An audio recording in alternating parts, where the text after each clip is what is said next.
President Bola Ahmed Tinubu has unveiled an 8-point agenda to turn around the economy and make life comfortable for all Nigerians. The Minister of Finance and Coordinating Minister for the Economy, Wale Edun, presented the roadmap for the economy, which was considered at the maiden Federal Executive Council meeting held on Monday. Edun, who briefed State House reporters, listed the agenda as including food security, ending poverty, economic growth and job creation, access to capital, improving security, improving the playing field on which people and particularly companies operate, the rule of law, and also fighting corruption. It said the Federal Executive Council examined the 8 priority areas and identified targets to deliver in the next 3 years. And he also said the council agreed that the economy was not where it should be.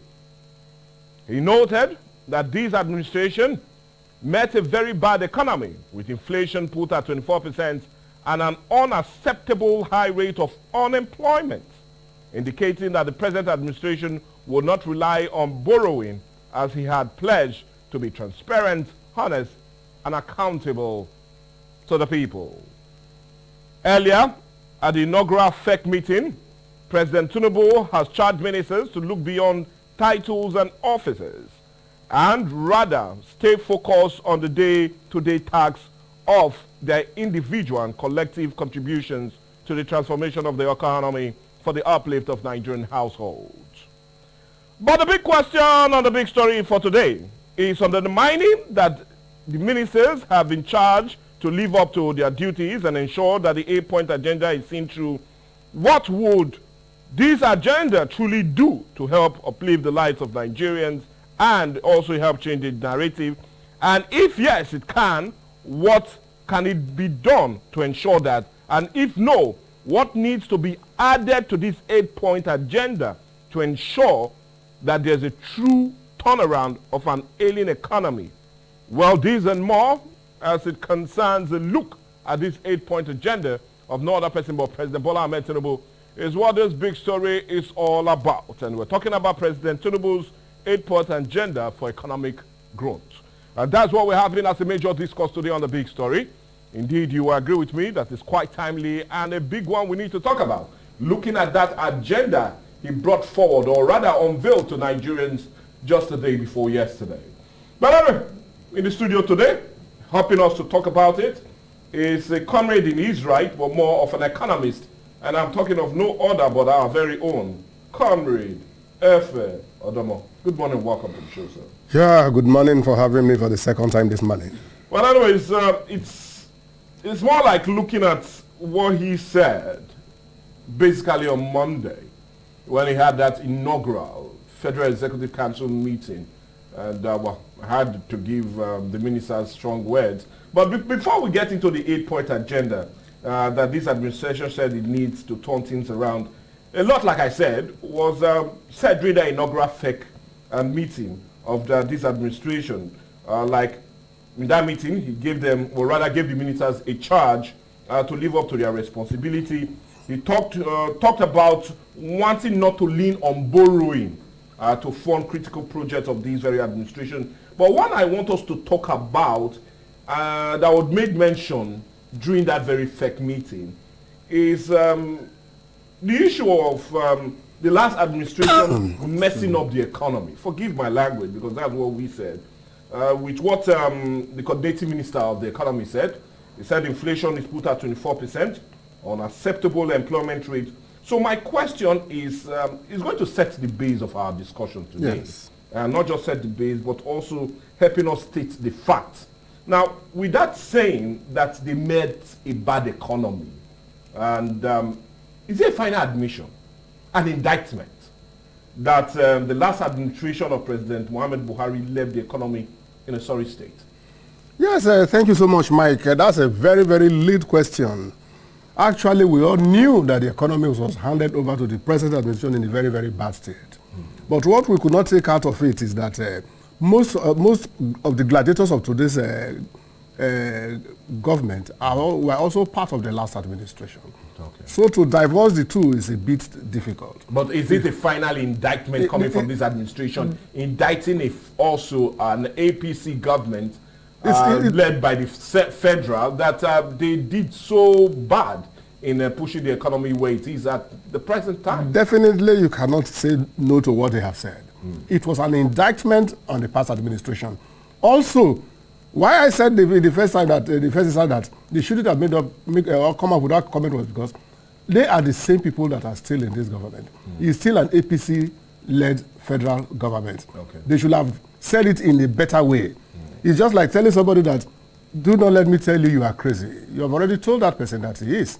So the government so there's no fine way of putting it down like how they did it. All is still an indictment. All is still an indictment. They should have played it a bit more subtle than the way they did. But definitely you and I knew quite well, and we also know now that the economy is still in an epileptic manner that will be a bit difficult to pull out from immediately. There is no Brady plan that will pull us out immediately out of this thing. But systematically we can. Okay, well, anyway, it's a 3-year plan, he said. But I still want us to remain with what I started. Don't mind me. It's not like I'm dragging issues. Yes. But there's this fear expressed by many that we might be going through the circle of blame game with this very administration on Monday when it said that the past administration should be blamed. Now, many are fearing that we might go into this circle of blame game. And you agree with me that sometimes puts governors at the other side. And what I mean is, look at it, successive governments, everyone that come on board, right from the time of Obasanjo down to Goodluck Jonathan and Mohammed Buhari, the president seems to blame the previous about the bad state of the economy. Definitely. And because of that, sometimes they push governors to the back seat. Are we not likely going to see a repeat of that? Because they've started now blaming the past administration for the bad state of the economy. Are you quite sure this administration will do better and not put that towards the front burner rather than not wanting to deliver and put that as a reason of not delivering? Because we saw that so many times in the last administration. Especially the last administration. Yeah. You know, definitely a bad workman blames his tools. He doesn't blame himself for not doing the job well. Okay. If you want to become the leader of the country, you should be able to wear the suits of that leadership. Forget anything about blame game. Though there is going to be a major issue in this blame game area.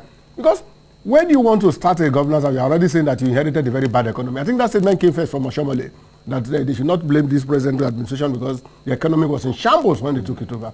You have told us we are coming to repair the economy. You have come to tell us you want to better the lives of every Nigerian. Yeah. Forget about the blame game. So do you see this administration taking that route or route in wanting to put the blame game as a card and not doing the job at hand? That is what they have started with now. Because if by tomorrow anything happens and they could not perform, they will say we have told you before that we inherited a very bad economy and that was what put us where we are. If you want to achieve, forget every other thing. You know, when you are making some type of things, you make references even when it is not related, but you need that, there no needs to get to where you are going. Okay. Let me pull you back a bit, though it is a bit out of this. Nigeria was unable to qualify for World Cup for years. The closest we got was the one Tunisia defeated us in Lagos 1-0, if you remember. Yeah. But when they brought in Westerhoff, Westerhoff did not play, there was no blame game. Oh, the past coaches were like this, NFA was like this. No, he didn't do that. He looked at what were the flaws.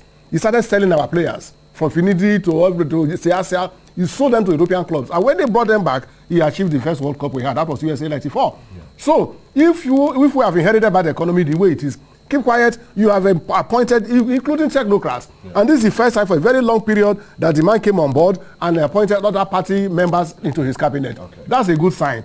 Now forget about the blame game. All you need to do, like he has done, hit the ground running. Do not look at the office as your personal self. Do not look at it as though I'm a chief, nobody controls me. No. Look at yourself as the chief servant of the people. That is the beginning point of this. So when you have given them this matching order, you should not come up to say that you inherited a bad economy. It will put some foot dragging into the economy and to the workings of governance. Focus on your job and make sure that at each point in time, these people that are running these sectors of the economy for you, because you cannot do all as the president, you checkmate them. And since you cannot alone checkmate all of them, you can put a plan in place, you can put a process, or even a committee to start doing this. Well, anyway, he said so that theirs will be on performance, and there will be a time frame for them exactly. to perform. And without such, they will be given or shown the door, the way out. Exactly. But irrespective of that, as much as we have said, that seems to also would guide them into making sure that they deliver. And honestly, we've seen most of them already hitting the ground running. Yes, like Wike has started. Yes, I think Yamoto has made some statements by it. Visited some major road projects and made critical statements, especially the Ibadan-Lagos. Exactly, that is what we want to be seen. Swing by the ending of this year. But anyway, let's leave all of that and rather stick with the 8-point agenda. Critically look at them, because that's why we're having this discussion, and the focal point on those very agenda he said, or they talked about, in wanting to achieve and turn around the dire situation which seems to be. And let's look at it. And one he talked first is the issue of food security as a major plan in this economic blueprint. I agree with you. He said. Now, he said, like we do know, the average annual rate of food inflation ending in June 2023 is put at 24.03%, which is about 5.41% increase from the average annual rate of change recorded in June of 2022. And we're talking about year-on-year in. That's 18.62% was what it was. Now we're having about 24.03%. So a 5.41 increase year-on-year on food inflation. And an increase in inflation in the last 7 years. Food inflation seems to be the driver that has always made the inflation rate increase in the last 7 years. And basically, it's always been a problem. But I want us to look at the reasons for it and the likely way that this administration needs to turn around to ensure that we have food security. So what are the reasons that made food inflation push the general inflation year in, year out in the last 7 years? And what does this administration need to do? Because they said dealing with food security will be the focal point of the turnaround plan that they are putting in. 8-point agenda. No, Mike, let's take it from this angle. Okay. There is a saying in Yoruba land that once the problem of food is settled, almost 50% of mass problem is settled. When you have food in your stomach, you can sit down and plan. But if you don't have food, it gives you a different thought. So you said he went through the Yoruba proverb to exactly, because it's from that... Anyway, let's leave it's from that... okay, just go straight to it. Now, the food security mostly was caused by the insecurity we have in several parts of the country. And these several parts of the country that insecurity came from are the food bed, the hotbed of Nigeria's source of food, especially from the agricultural food security sector, like Nasarawa and Benue, where you have food basket, the yams and all these things. All those things are being threatened. Most people don't go to the farm anymore. And the few ones that are able to go, they want to also meet up their utilities. They want to also pay their bills. And by so doing, you only use what you have to look for what you want. Now, when you now increase those prices, it will tell on the transporters, bringing them from the hinterland to the urban area. And when the transporters also come, they will say, okay, I have to also up my own bill because the petroleum products prices have also gone up. Okay. And when they bring them to the market woman will also add So it's a combination of all of these factors. Exactly. It's a chain reaction.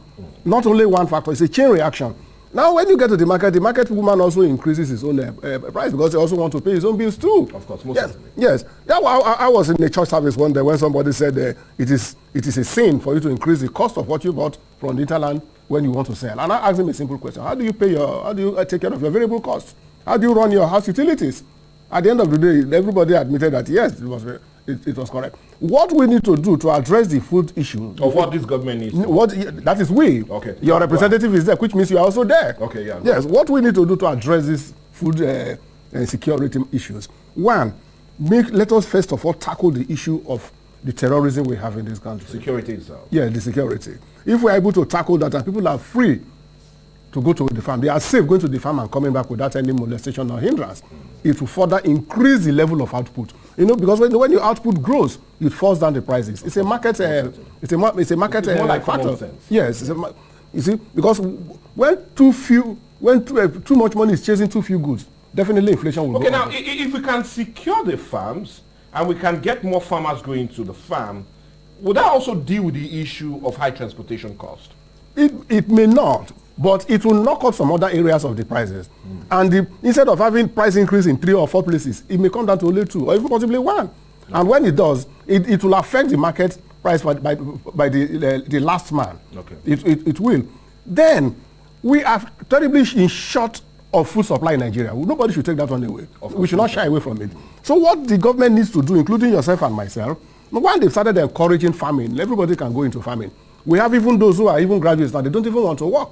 They want to go into the farm. But some of them need the enabling environment. They need the materials to work. There was a time the government was even giving fertilizers to people, distributing fertilizers. But at the end of the day, we also discovered that the fertilizers... So should that be now brought into the... Yes, to deal with it. Because we want to discuss everything about the food security holistically before we go to another one now. Yes, most certainly. Now, since we have shortage of food, we still need to bring in some from outside to augment that shortfall. Okay. Pending when we will now be standing on our own. So are you saying the borders should be opened? They should open the borders, but with serious policing. Not that everything that should come in. But would that not also affect the price of the locally made produce? It is going to be for like that of the rice. It's going to be for a temporary period, not indefinite. Like the past administration did during Buhari's era. He did say, we are closing the borders once. Nobody should bring in rice. But let Nasarawa now run to another state again. Who has that? Yes, who has that appetite for growing rice should go into production. If he had said for the next 1 or 2 years, we are going to be bringing half of what we're bringing, so that we encourage our local producers to grow, would have been a very good policy. But if you just lock up the borders now, and we don't have the capacity to feed the nation, it will also boomerang. It will have a boomerang effect on the economy. And when that happens, we come back to where we started from, and it may even be worse. So there is this thing they call a parallel run in a computer world. Run the import with proper monitoring. Okay. Then run the growing of your product at the same rate. Then at a point you now stand and said, okay, let us have a review of what we have done. Are we meeting up? If the answer is yes, then now go for the border to close it up. But if you don't do that, if you leave the two of them, it will kill your own internal economy, because the prices of these ones coming from outside may be cheaper at a particular point in time. Okay. So at a point when you see that you have already grown your product even up to 75% of the demand of the nation, you can go ahead and close the borders. Then you have not solved off. You have solved the security of the farmers being able to go to farm. Okay. They can go and come back safely. Your food base is being shored up. Okay. Then you cannot say, okay, I'm no longer going to depend on you. You remember the case of the Nigerian and the Malaysia palm kernel issue? Okay. When they were coming to take our product. Now, yes, at a point they said, okay, we cannot be going. Let us come backward and do what is called backward integration. They took the seedlings home, they planted it. Today they are one of the world powers in palm oil. They are the leading powers. Okay, fine. I don't want to, yes, okay, they are the leading power, but I just wanted to say they are one of them, so that we can also be encouraged to grow our own. We can also do the same thing. You mentioned NIFO just now. What happens to NIFO? Where is NIFO? Are they still anywhere? Where is cocoa? All these things that were actually sources of inspiration to Nigerians. Where are all those things? So we have to put a stop to it. And the stop should not be immediate.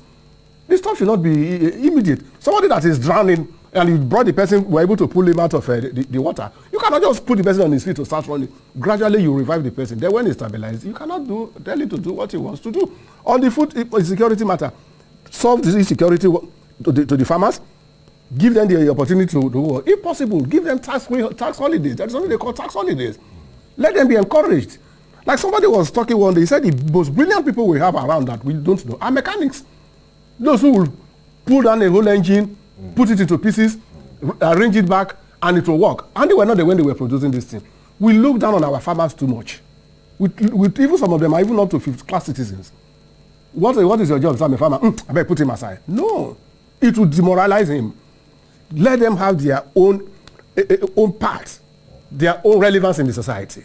Then you will see that everything will continue to pick up. We'll continue this discussion because I'm really interested in us looking at other angles as it concerns the 8-point agenda of President Bola Ahmed Tinubu in ensuring that he changes or turns the economy around. And the large talk, many will say on Monday, especially after that inaugural FEC meeting. But how can that also translate into real term is what we're really looking at as we try to look at all the angles and also the 8-point agenda stated after that very inaugural meeting. But what we need to do, we'll meet more, but we need to go on a break now. And when we come back, we'll continue our discussion as we look at other angles as it concerns that 8-point agenda.